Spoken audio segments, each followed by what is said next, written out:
as you believe in a Wakanda, scammers will abound.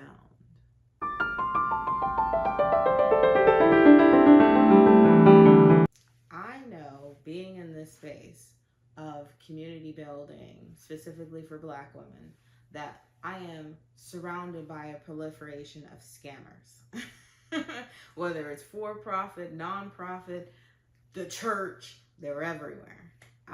So I'm very aware of that. And one thing that I've learned and how it's easy to spot them is that they never, 10 out of 10, 100% of the time, they never have proof of concept of what they're doing. But yet and still they're asking for money from you. Oh, we're going to get to Dr. Umar because that's someone we need to talk about on this channel, and HBCUs and other proliferations of this. Is they're selling you a dream about something, but they haven't even proven that they can build it. What if we had a Black Project 2025? Hear me out. I know it sounds crazy, but this is my vision. What if all of us were to get into a group? Okay, I'm talking doctors, lawyers, engineers. There's so many of us that are so talented, and we were to work together with our own Black agenda for 2025. I'm talking opening up Black-owned grocery stores in certain cities, Black-owned banks, so that way we can actually get our home loans and do what we need to do, our own doctor's offices, our own law practices, and we really were to just congregate and push towards our goals and our outcomes, right? And so this is how I envision it going. We can all get into this group. We can all donate what we have to donate on a monthly basis. And then basically we can have a CEO, we can have a CMO, and we can have a CFO that's in charge of leading the groups with the initiatives, right? We could have bi-weekly, monthly calls in regards to where we stand with our goals. So, okay, guys, we want a Black-owned grocery store in Los Angeles built and developed, August 2025. This is where we stand. This is how much we have funded. This is what's needed. This is where we are in the process. And we just go from there. And so we can just kind of congregate. And then on top of that, in this group, we could also just have a massive directory of Black-owned businesses. So that means that everyone that joins this group swears off of purchasing from these large corporations. I'm talking Black-owned coffee brands, clothing, everything you guys can think of, toiletries, like down to everything, like body washes, everything we use and consume on a daily basis. It is no longer purchased from these large corporations. It is purchased from one another. And I think that we can create so much wealth amongst ourselves just by strictly swearing off of supporting large corporations and only supporting one another, and also congregating to create our own agenda. Now, I know that there have been people who have tried to do this before in the past, and I know that we struggle as a community to trust one another. I don't really care about all that right now. I just personally feel like if we are able to put our pride aside and get it done, I feel like it could be one of the most impactful things done in Black history. Like maybe there is a silver lining in Kamala not being able to get into office, because as a community, we just become that much more tight knit. Do you get where I'm coming from? I don't know. I know it sounds crazy, but I just feel like this is something that we should do. And I feel like I feel very strongly about the ability for us to transform our community and the perception of African-American individuals if we were to really finally come together. In the next post, you will see the BP's 2025 financials. Our internal CPA just got started last week, and as you guys know, we've been in the process of building our team and infrastructure for the last 4 months. However, after days and days and days of reflection, I have made the tough decision to fully dissolve BP 2025 holistically. And this is not a very easy decision for me to make. As you know, we've got over 50 volunteers that show up and donate their time to this mission. We've got people who have donated their hard-earned money because they believe in the mission and would love to see it press forward. However, due to the spread of misinformation online, whether verified or not, I have been called a thief, I have been called a scam artist, and I have been threatened. And I would be lying to you guys if I said that this has been good for my mental health. I've done my best to handle this situation with grace. However, mentally, I'm just not doing so great, guys. And so, I'm so thankful to everyone that has shown up and donated their time.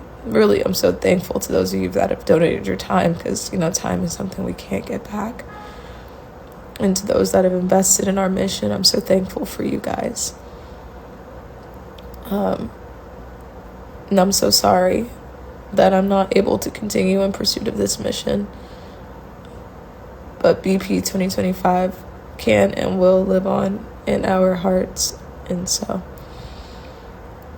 for those of you guys who would like partial refunds, you know, that have donated, for those of you guys that would like refunds, we're going to post a form in our bio where you can go and request your partial refunds. Because obviously we had operational expenses and overhead, insurances, all that great stuff. But yeah, and thank you guys again for showing up to support the mission. And, you know, I look forward to seeing the mission continue on, you know, in our hearts. So, thanks, guys. So for these two particular cases, immediately when I saw both of these videos, when I saw Black Project 2025, I was like, that's already going nowhere. Because the thing about Project 2025 itself, the original, they were not advertising this online at all. They already had the Heritage Foundation. They were doing this behind closed doors. So if you're going to be doing something like that, you would need to be starting a foundation and working with the network that you have. Or if you're going to be networking for it, you're networking on something else, not the eventual goal of what you're trying to do. You're just starting with some basic things that we all understand and that the group aligns with, basically. And then when you get behind closed doors, you can have those detailed conversations to come up with something like a Project 2025.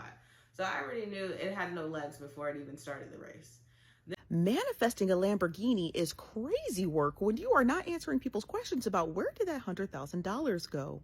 Now, child, I done fell down the rabbit hole of Black Project 2025. Now, back in November, Anaya, who runs this ad agency called Media Buying Besties, and she started this project titled Black Project 2025. And it was supposed to be in stark contrast to what Project 2025 was getting ready to do in the White House. And in one of her initial videos, she had created this link where people could sign up. And at the time this was taken, about 4,700 members had signed up, which is pretty amazing. Now, after Anaya had got her project off the ground, her and somebody by the name of Alana Banks had organized this GoFundMe, which had raised about $103,000. So after that occurred, everybody knew that this project was getting ready to take off. Now, while organizing this project and getting the group members to sign up, they then launched their Discord server as well as a website. And on that website, these are all the job listings, roughly around 20 of them, that they had open to help people start to initiate this Black Project 2025 project. Now, of course, all the roles were volunteer roles, which is totally fine because this is a new project getting off the ground. Now, at the time of launching those job listings, the Discord server, as well as organizing all the people who signed up, they also launched a LinkedIn,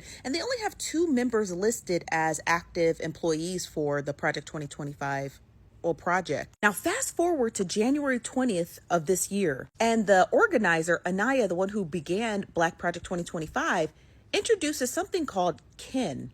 It is our very own BP 2025 cryptocurrency that's going to not only Girl. allow us to power our mission, but also allow you to invest in an asset that can grow in value as our awareness does. Baby, as soon as she announced that cryptocurrency, she done sent the internet up in smoke, because ain't nobody asked for no cryptocurrency. And after she had launched the cryptocurrency, that's when people started to separate a little bit from Black Project 2025, because they were like, we thought we were doing community organizing in order to be able to get Black focused agendas basically into Washington. If you go to the NAACP's website, they talk about what Project 2025 is doing and the impacts it has on the Black community, specifically dismantling affirmative action and weakening discrimination laws, and reduce the enforced power of Equal Opportunity Commission, or the EEOC, threatening to reverse gains made in employment equity and equal opportunity. Project 2025 also would include rolling back key environmental protections, reducing the enforcement of the environment regulation, and prioritizing of industrial and corporate interests over community health. And when you go to Black Project 2025's initiative or their mission statement, only thing that they actually discuss is, oh, we're on a mission to drive economic unification, fuel development, and create a legacy through innovation and shared success. Which is really a stark contradiction of launching a cryptocurrency. Because when she first started discussing Black Project 2025, she made no mention of a cryptocurrency. She did talk about centralizing everybody's money in order to be able to build projects like grocery stores and hospitals and things of that nature, but nothing of a cryptocurrency. But I'm going to play back her first video that was launched after the election so you can hear if what their mission statement actually aligns with what she first proposed. What if we had a Black Project 2025? Hear me out. I know it sounds crazy, but this is my vision. What if all of us were to get into a group? Okay, I'm talking doctors, lawyers, engineers. There's so many of us that are so talented, and we were to work together with our own Black agenda for 2025.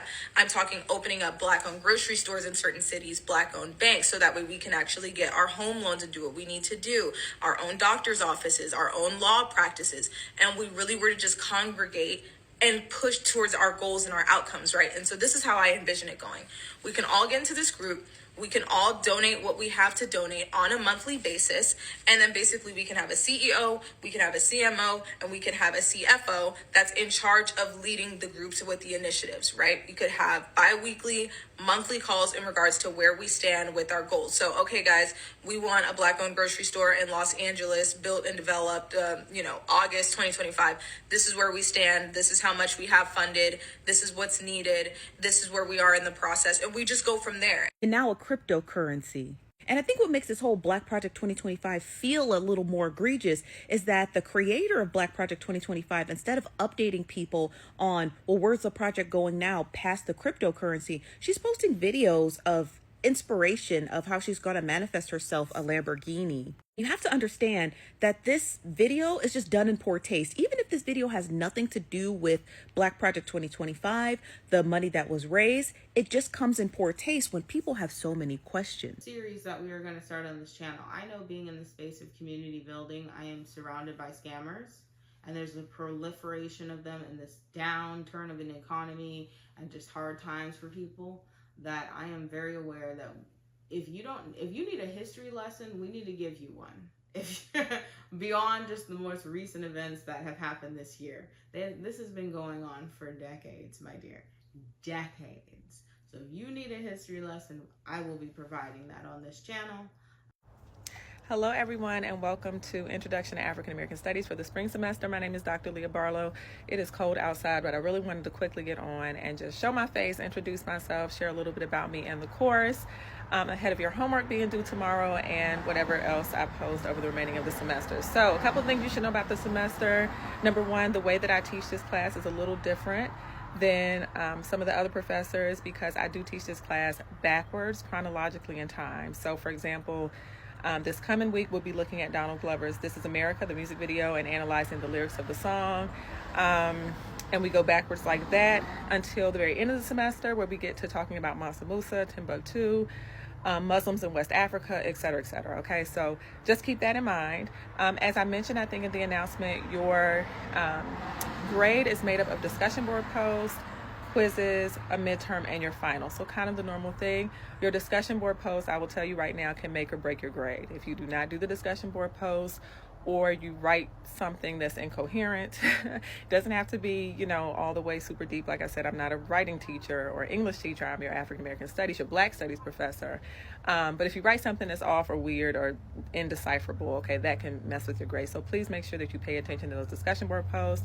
The quizzes, we don't have a quiz on everything we read, but the things that we do have a quiz on are going to show up on the final, and the similar questions show up on the final. So please be mindful of that as you're taking the quizzes. Anything else? Oh, a little bit about me. So my bachelor's is in English. I got my bachelor's from Hampton. My master's is in English. I got that from Georgetown. My PhD is in Africana Studies, Black Studies. I got that from the University of Pennsylvania. So this is what I do. This is what I speak on at conferences. Black Studies is eat, breathe, drink. Okay, this is my whole thing. And so the things that I'm giving you to read are not things that I'm recycling from every semester necessarily. These are things that I find interesting and deeply invested in. So want to make sure that you know that, because sometimes I think, everybody's not always invested the same. And I'll leave that at that. Okay.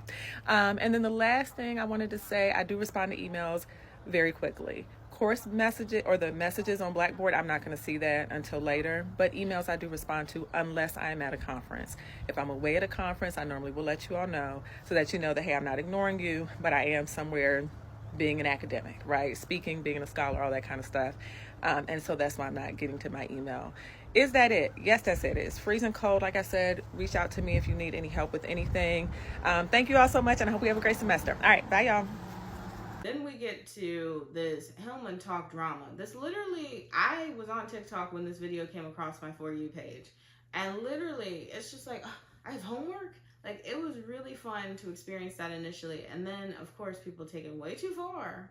And they start trademarking things, start creating logos, and then gatekeeping, or just straight up policing people in a way that, like, you didn't start anything, to a place where a lot of these people didn't end up finishing these classes. They may have posted a few of these classes but never finished them.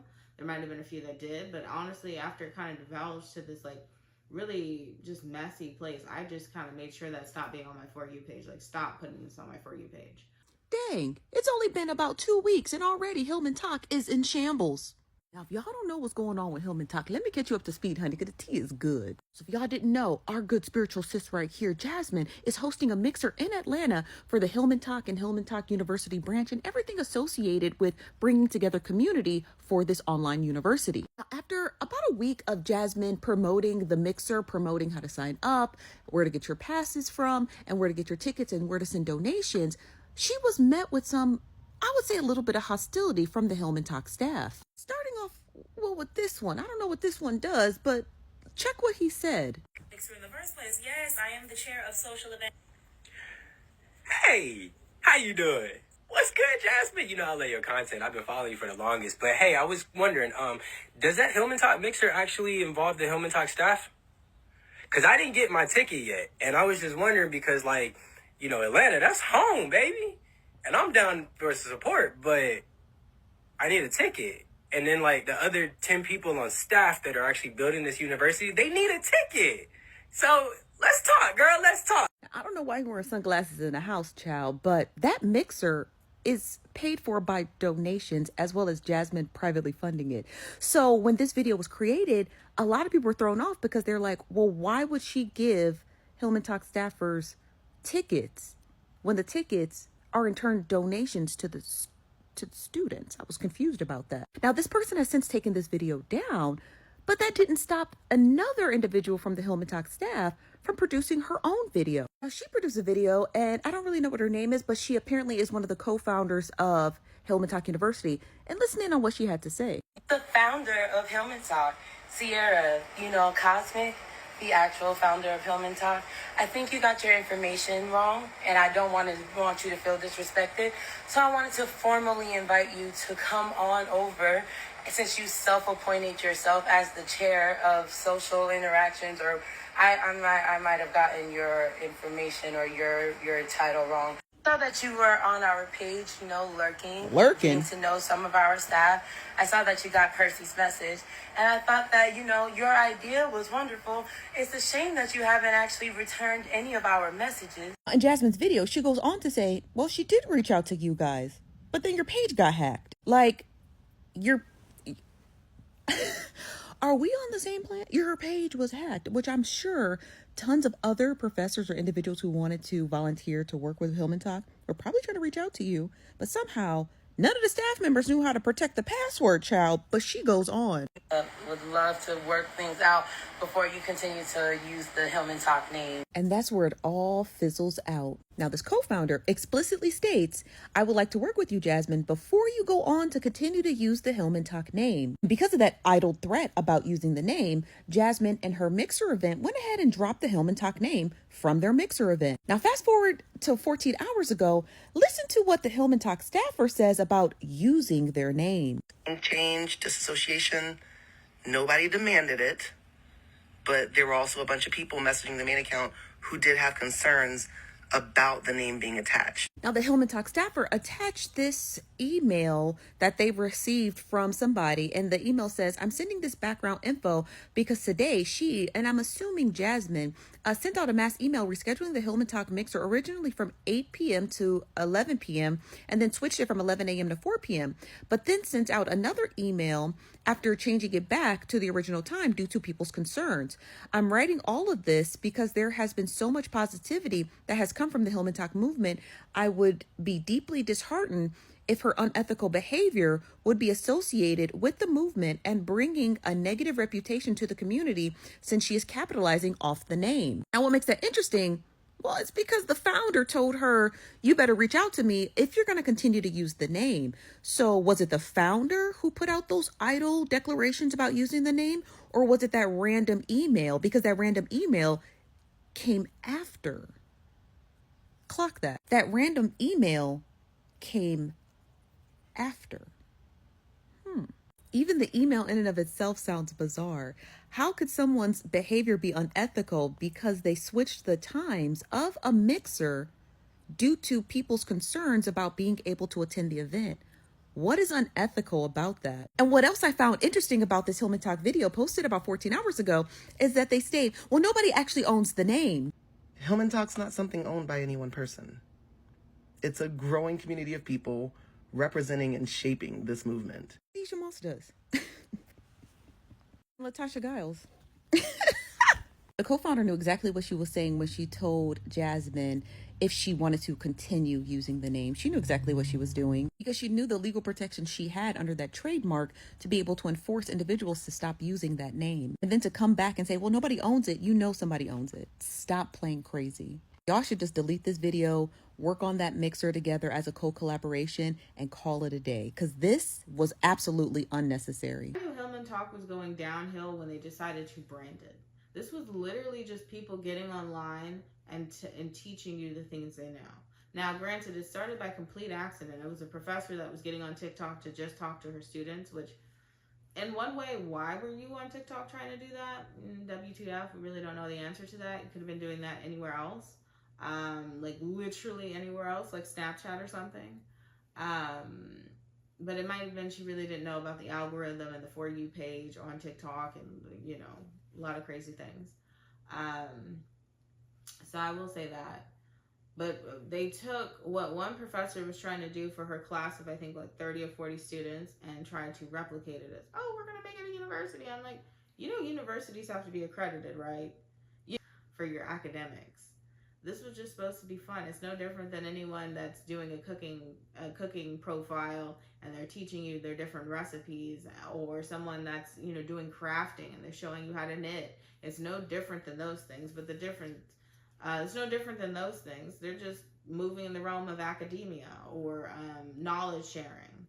That was really pretty much it. And these people took it to this level that it didn't need to be. So I knew when I saw the branding and all of this extra-ish that doesn't matter. Like, they were out here branding for resident advisors. Excuse me? You don't even have housing. You don't have a physical location. You don't have accreditation. You have nothing.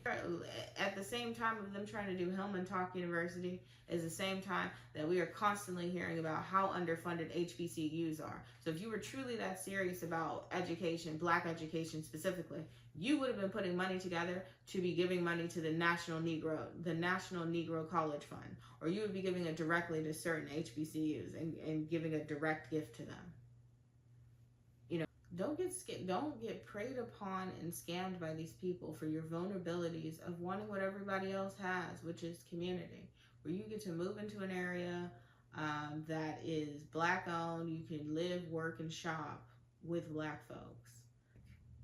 Is small, incremental, progressive steps. It's not going to be overnight success. It's not going to be a YouTube video. It's not going to be any of those things, my dear. It's going to be someone in real life that you meet is doing this thing. And you're going to have to network and be in those spaces to go there. It's not going to be a power brunch or a power luncheon. It's going to be something that you come across organically. Because what we have to contend with as Black people is how much crabs in the bucket mentality exists out here. that you would not be allowed to put this online. You wouldn't be allowed to really share this with too many people, and it would have to be an organic word of mouth.